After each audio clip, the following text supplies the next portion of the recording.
ታሪካዊ ቀን መሪ ከክብር ቦታ ወርዶ ዜጋን አክብሮ ሀገርንም ከፍ ሊያደርግ በደጅ ቆሟል። ወርሃ ግንቦት 2011 ዓ.ም አዲስ አበባን የሚያፈካ ለአዲስ ገጽታን የሚያላብስ መለከት ተነፍቷል። ይህች ቀን አዲስ አበባን የስሟን ልክ የሚያጎናጽፋት ዘመናዊ ፍቄ ቀን ሆና በጠቅላይ ሚኒስትር አብይ አህመድ ለዜጎች ጥሪ ቀረበ። በራት ግብዣ በዜጎች የተባበረ ክንድ ዘመን የተሻገረ ቁጭት ሊፋቅ አዲስ አበባን ከሞገስ ጋር ለቀጣይ ትውልድ የማሸጋገሪያ ዕለት ሆነች።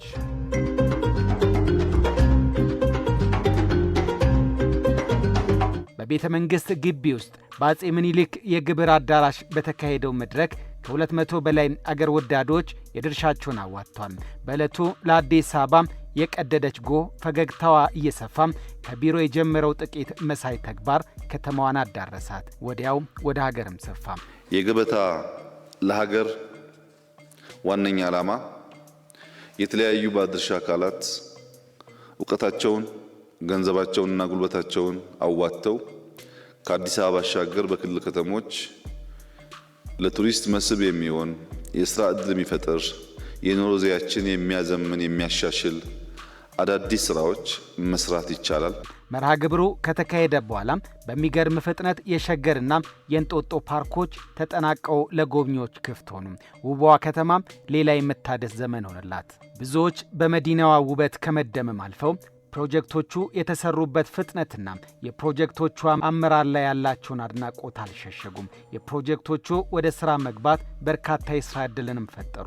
እንዲሁም የአገልግሎት ዘርፍ ኢኮኖሚ እንዲያድግም ከማስቻል ባለፈም የከተማይቱን ገጽታ መቀየር እንደሚቻል በማሳየት በቀጣይ ሌሎች ግዙፍ ፕሮጀክቶች እንዲከናወኑም መንገድ ጠረጉም። እነዚህ ተግባራት የፈጠራ ክህሎት ማነቃቃትንና በአጭር ጊዜ ውስጥ ዓላማ ያላቸውን ዕቅድ አቅዶ የመፈጸም አቅም ታይቶባቸዋል። ሁላችሁም እንደምታውቁት የጀመርነው ከቢሮ ነው። በትልቁ እናስባለን፣ ከትንሹ እንጀምራለን። ያን በማስተናሰል የምንመኛትን የላቀች ኢትዮጵያን እንፈጥራለን በሚል ከቢሮ ጀመር። ከቢሮ ወደ ዩኒቲ ፓርክ አደገ።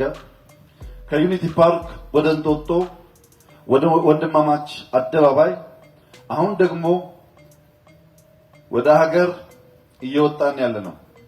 ከሁሉም በላይ ትክክለኛ አመራር ካለም በውጤታማነት በመጓዝ ሀገርን ወደ ብልጽግና ለማድረስ የሚያስችሉትን የኢትዮጵያ የተትረፈረፉ ሀብቶች የሚያመላክቱ ተምሳሌታዊ ማሳያዎችም ሆኑ። የሀሳቡ ባለቤት በሆኑት ጠቅላይ ሚኒስትር አብይ አህመድ ይቺ ቀን እርሾ ሆነች። በዚህ ቀን ሌሎች 2 ምዕራፎች ደጃቸው በተለያዩ ጊዜያት ወለል ብሎ ተከፈተ። ገበታ ለሀገር ቀጣይ ሆነ።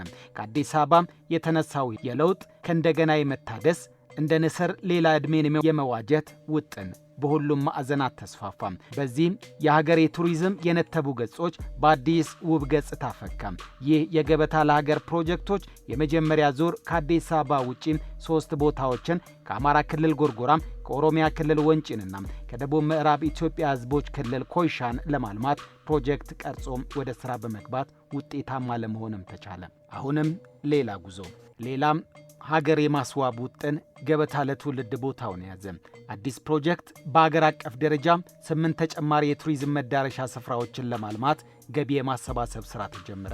ዛሬም በሁሉም የኢትዮጵያ ማዕዘን ብርቱዎች ብርቱ ሥራው ላይ ተጠምደዋል። በሴትና ወንድ ኢትዮጵያውያን እጆች 24/7 በሥራ ትጋት ሀገር እየተለወጠች መጪዋ የለመለመ እየሆነም ይገኛል። በድምሩ እንግዲህ በደቡብም በምስራቅም በምንንቀሳቀስበት ቦታ ሁሉ ኢትዮጵያ ተስፋ አላት። ኢትዮጵያ እያንሰራራች ያለች ሀገር ናት። ኢትዮጵያ በጣም በርካታ አመርቂ ውጤት እያመጣች ያለች ሀገር ናት። ይህንን ውጤት በደንብ ማስተዋል ማየት ይፈልጋል።